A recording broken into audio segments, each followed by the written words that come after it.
غیبت کا بیان، مذمت غیبت و چغلی۔ قرآن مجید میں اللہ تعالیٰ نے غیبت کی مذمت فرمائی ہے اور غیبت کرنے والوں کو مردار کا گوشت کھانے والے کی مثل قرار دیا ہے۔ چنانچہ فرمان الہی ہے وَلَا يَغْتَبْ بَعْضُكُمْ بَعْضًا أَيُحِبُّ أَحَدُكُمْ أَن يَأْكُلَ لَحْمَ أَخِيهِ مَيْتًا فَكَرِهْتُمُوهُ۔ اللہ فرماتا ہے اور تم ایک دوسرے کی غیبت نہ کیا کرو۔ اللہ فرماتا ہے تم ایک دوسرے کی غیبت نہ کیا کرو۔ کیا تم میں سے کوئی ایک یہ بات پسند کرتا ہے کہ وہ اپنے مردہ بھائی کا گوشت کھائے؟ پس تم اسے برا سمجھو گے۔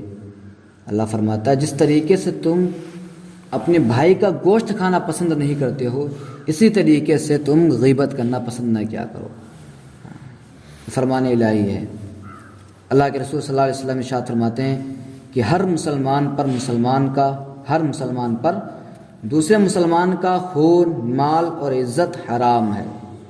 مسلمان کا خون بھی، مال بھی اور عزت، یہ تینوں کی تینوں چیزیں دوسرے مسلمان کے اوپر حرام ہے۔ مطلب مسلمان کا خون ناحق اسے نہیں قتل کر سکتے، مسلمان کو آپ ناحق نہیں مار سکتے ہو۔ دوسرا اس کے مال کی بھی حفاظت کرنی چاہیے کہ ہم اس کا مال لوٹ لیتے ہیں جو کسی نہ کسی طریقے سے مجھ سے لے لیتے، تو یہ بھی طریقہ غلط ہوا کرتا ہے۔ اور عزت بھی حرام ہے۔ کوئی شخص، کوئی بندہ کھڑا ہوا کسی مسلمان کی غیبت کر رہا ہے، کسی کی بے عزتی کر رہا ہے کسی دوسرے شخص کے سامنے، تو یہ بھی اسلام کے اندر حرام ہے۔ غیبت عزت کو کھا جاتی ہے اور اللہ تعالیٰ نے ایسے مال اور خون کے ساتھ یکجا ذکر کیا ہے۔ حضرت ابو ذر رضی اللہ تعالیٰ عنہ سے مروی ہے کہ حضور صلی اللہ علیہ وسلم نے فرمایا کہ ایک دوسرے پر حسد نہ کرو، بغض نہ رکھو، دھوکہ نہ دو، پیٹھ پیچھے برائیاں نہ کرو اور ایک دوسرے کی غیبت نہ کیا کرو۔ اللہ تعالیٰ کے بندو بھائی بھائی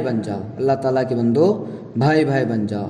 کسی کے ساتھ حسد نہ کرو، کسی کے ساتھ بغض نہ رکھو، کسی بھی مسلمان کو دھوکہ نہ دو، پیٹھ پیچھے کسی کی بھی برائی نہ کرو۔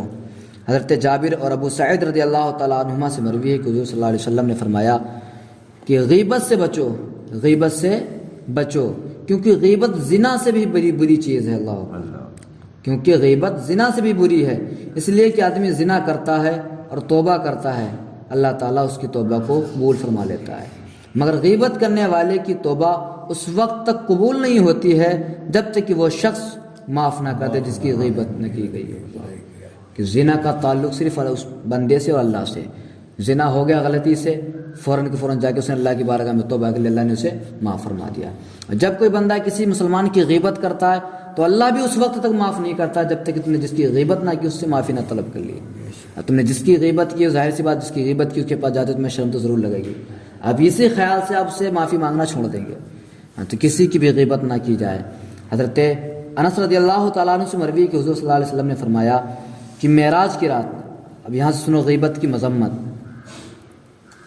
حضرت انس رضی اللہ تعالیٰ عنہ سے مروی کہ حضور صلی اللہ علیہ وسلم نے فرمایا کہ معراج کی رات میرا ایسی قوم پر گزر ہوا جن کے چہرے ان کے ناخنوں کے ساتھ باندھے جاتے تھے، میں نے کہا جبریل یہ کون ہے؟ جبریل نے کہا یہ وہ لوگ ہیں جو لوگوں کی غیبت کرتے تھے اور ان کی عزت کو پامال کرتے تھے۔ اللہ اکبر۔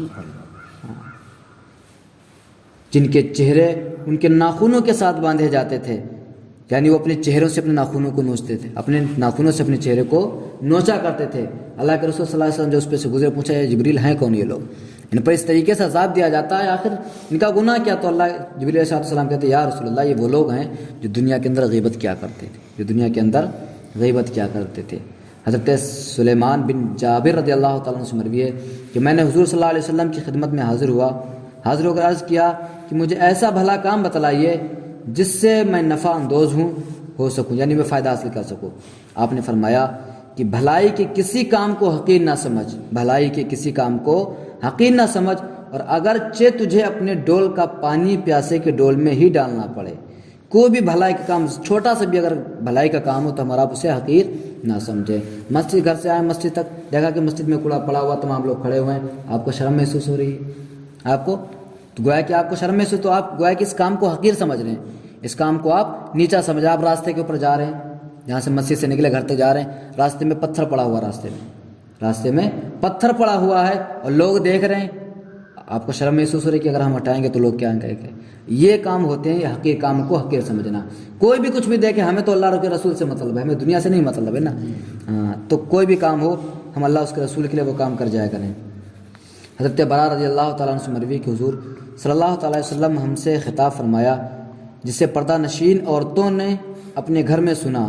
آپ نے فرمایا کہ اے وہ لوگوں جو زبان سے ایمان لائے ہو مگر دلوں میں ایمان نہیں رکھتے ہو, مسلمانوں کی غیبت نہ کرو اور ان کی رسوائی کی جستجو میں نہ رہو, کیونکہ جو کسی بھائی کی رسوائی کے در پہ ہوتا ہے اللہ تعالیٰ اس کی رسوائی کے در پہ ہوتا ہے, اور اللہ تعالیٰ جس کی رسوائی کے در پہ آ جائے اسے اس کے گھر میں بے عزت اور رسوا کر دیتا ہے. اللہ اکبر. اب اللہ کے رسول صلی اللہ علیہ وسلم نے ارشاد فرمایا کہ جو زبان سے ایمان لائے ہو مگر دلوں میں ایمان نہیں ہے, تو وہی بات ہم اور آپ زبان سے کہتے ہیں اقرار باللسانی و تصدیق بالقلب. ایمان اس چیز کا نام ہے اقرار باللسانی و تصدیق بالقلب. ایمان نام ہے زبان سے اقرار کر لینا اور دل سے اس کی تصدیق کر دینا, دل سے اس کی تصدیق کرنا. ایمان اسے کہتے ہیں, صرف زبان سے نام کہنا اسلام کے اوپر ہم ہیں مسلمان, تو ایسا مسلمان نہیں مانے جاتے. دل سے جب تک ہم اقرار نہیں کریں گے, دل سے اقرار کرنے کا مطلب یہ ہوتا ہے کہ جب ہم شریعت کو صحیح طریقے سے سمجھ لیتے ہیں, اس پر عمل کرنا شروع کر دیتے, تب ہاں بنتا ہے کہ ہم مسلمان ہو گئے. ہم ایسے کہنے سے صرف مسلمان نہیں ہوتے ہیں, اس سے اگر ہم ایمان لائے ہیں اللہ کے رسول صلی اللہ علیہ وسلم پر تو ان کی زندگی کو بھی اپنی زندگی میں شامل کرنا ہوگا, تب جا کر ہم صحیح معنوں میں ایمان لا سکتے ہیں. کہا گیا ہے کہ اللہ تعالیٰ نے حضرت موسیٰ علیہ السلام کی طرف وحی فرمائی کہ جو غیبت سے تائب ہو کر مرا وہ آخری شخص ہوگا جو جنت میں جائے گا, اور جو غیبت کرتے کرتے مر گئے وہ پہلا شخص ہوگا جو جہنم میں جائے گا. کہا گیا اللہ تعالیٰ نے حضرت موسیٰ علیہ السلام کی طرف وحی فرمائی. کس کی طرف؟ موسیٰ علیہ السلام کی طرف وحی فرمائی کہ جو غیبت سے تائب ہو کر مرا وہ آخری شخص ہوگا جو جنت میں جائے گا. جو بندہ دنیا کے اندر غیبتیں کرتا رہتا ہے, کتنی بھی توبہ کر لے, لیکن جنت میں بعد ہی میں جائے گا. جنت میں سب سے بعد جو توبہ کر کے مر چکا ہو غیبت سے, جس نے غیبت کی ہو کسی شخص کی, اس کے بعد میں سے توبہ کیا, اس کے بعد اس کا انتقال ہو گیا, تو جنت میں تو ضرور جائے گا لیکن سب سے لاسٹ میں جائے گا. اور جو غیبت کرتے کرتے مر گیا وہ سب سے پہلے جہنم کے اندر جائے گا, جہنم میں. ہاں, سب سے پہلے جہنم میں جائے گا. جو غیبت کرتے کرتے دوسروں کی مر گیا سب سے پہلے وہ جہنم میں جائے گا. حضرت انس رضی اللہ تعالیٰ عنہ سے مروی کہ حضور صلی اللہ علیہ وسلم نے لوگوں کو ایک دن کے روزے کا حکم دیا اور فرمایا میری اجازت کے بغیر کوئی بھی روزہ افطار نہ کرے. یہاں تک کہ جب شام آ گئی تو لوگ آنا شروع ہوئے اور ہر شخص حاضر ہو کر عرض کرتا یا رسول اللہ میں نے دن میں روزہ رکھا, مجھے اجازت دیجیے کہ میں اسے افطار کروں. آپ اسے اجازت مرحمت فرما دیتے. اسی طریقے سے لوگ آتے گئے اور اجازت لیتے گئے, تاکہ ایک آدمی نے آ کر عرض کیا یا رسول اللہ میرے گھر کی 2 جوان عورتوں نے روزہ رکھا ہے اور وہ آپ کی خدمت میں آتے ہوئے شرماتی ہیں, اجازت دیجیے تاکہ وہ روزہ افطار کریں. حضور صلی اللہ علیہ وسلم نے منہ پھیر لیا. اس نے پھر عرض کی, آپ نے پھر منہ پھیر لیا. اس نے پھر عرض کی تو آپ نے فرمایا انہوں نے روزہ نہیں رکھا ہے, انہوں نے روزہ نہیں رکھا ہے. وہ شخص کیسے روزہ دار ہو سکتا ہے جس کا دن لوگوں کا گوشت کھاتے کھاتے گزر جائے.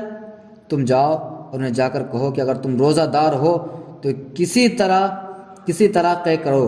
چنانچہ وہ ان کے پاس گیا اور انہیں ساری بات بتا کر طے کر کے کرنے کو کہا. چنانچہ انہوں نے طے کی اور ہر ایک نے خون کے لوتھڑے کی طے کی.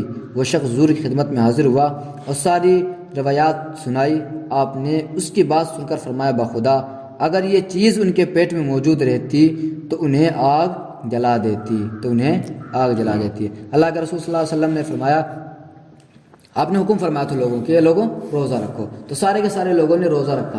جب سارے کے سارے لوگوں نے روزہ رکھا تو ایک ایک آتا گیا اور آپ نے فرمایا کہ جب تک میں اجازت نہ دے دوں تب تک کوئی افطار نہ کرے گا.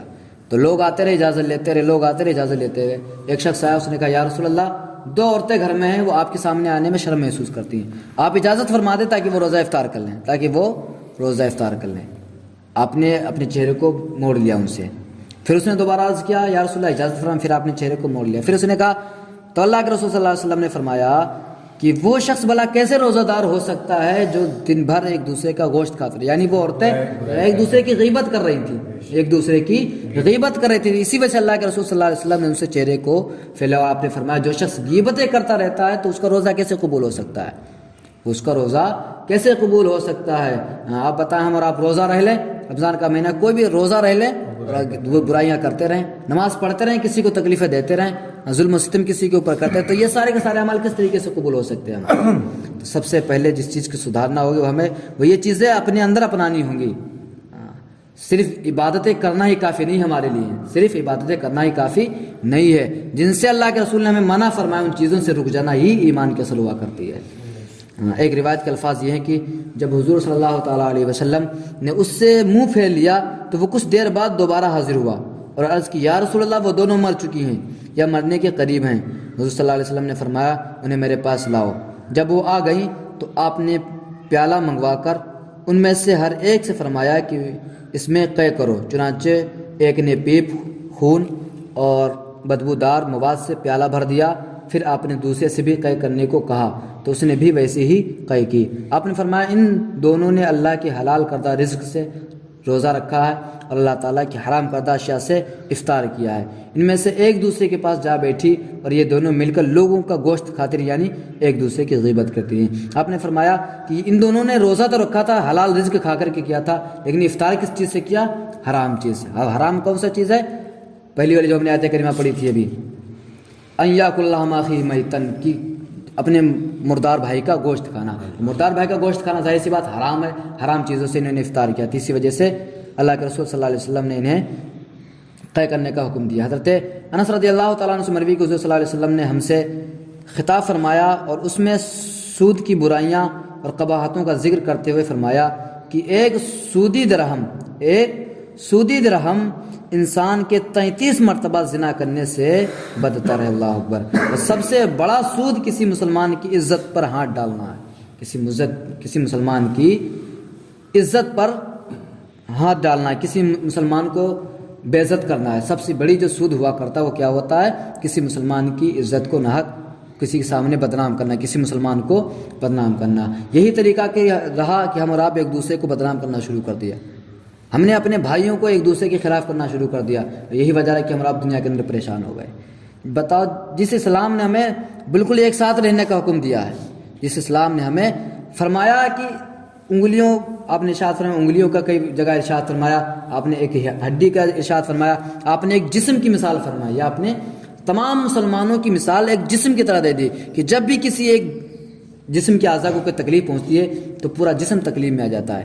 اسی طریقے سے مسلمان سارے آپس میں ایک دوسرے کے بھائی ہیں، اور کسی ایک کو تکلیف پہنچتی تو ظاہر سی بات سارے کے سارے لوگوں کو تکلیف پہنچنا چاہیے۔ ہاں، تو ہم مسلمان ہیں تو مسلمان ہونے کا حق ادا کرو۔ اگر ہم نے کلمہ پڑھ لیا ہے اللہ کے رسول صلی اللہ تعالیٰ علیہ وسلم کا تو جب ہم نے اللہ کے رسول صلی اللہ علیہ وسلم کا کلمہ پڑھ لیا تو ہماری جو زبان پر کلمہ ہو کسی اور کا نہیں ہونا چاہیے، پھر باتیں کسی اور کی نہیں ہونا چاہیے، کیونکہ غلاموں کا طریقہ یہی ہوا کرتا ہے کہ اپنے آقا کی تعریف کرتا ہے، اپنے آقا کے مطابق زندگی بسر کرتا ہے۔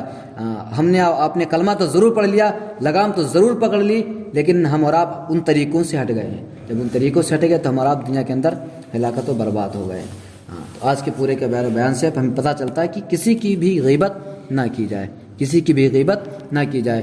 بتایا گیا 3 شخصوں کے بارے میں بتایا گیا کہ ہاں ان کے خلاف کیسے جیسے ظالم بادشاہ ہو یا حق بات کسی کے اندر ہو، ایسی شخص ہو تو وہ بات بھی کہہ دینا چاہیے، اس کے علاوہ کسی کی غیبت نہیں کرنا چاہیے۔ اللہ رب العالمین ان تمام تر باتوں پر عمل کرنے کے توفیق رفیق عطا فرمائے، شریعت مطہرہ صلی اللہ تعالی علیہ وسلم پر عطا فرمائے۔ ہماری کو جتنا ہم نے پڑھا یا جتنا سنا اس پر عمل کرنے کے توفیق رفیق عطا فرمائے۔ ہماری کو ہم سب کو غیبت، چغلی، تکبر، بدی، حسد سے مالک و مولا محفوظ عطا فرما۔ مالک و مولا جھوٹ بولنے، جھوٹ سننے سے ہم سب کو محفوظ عطا فرما۔ مالک ہم سب کو حق بات بولنے، حق بات سننے کی توفیق عطا فرما۔ مالک ہم سب کو سچا پکا مسلمان بنا۔ مالک مولا ہم سب تیرے خطا کار، گناہ گار، سیاہ کار، بدکار بندے، مالک مولا جزانہ خلوص کے ساتھ تیری بارگاہ میں توبہ کرتے ہماری توبہ کو قبول فرما۔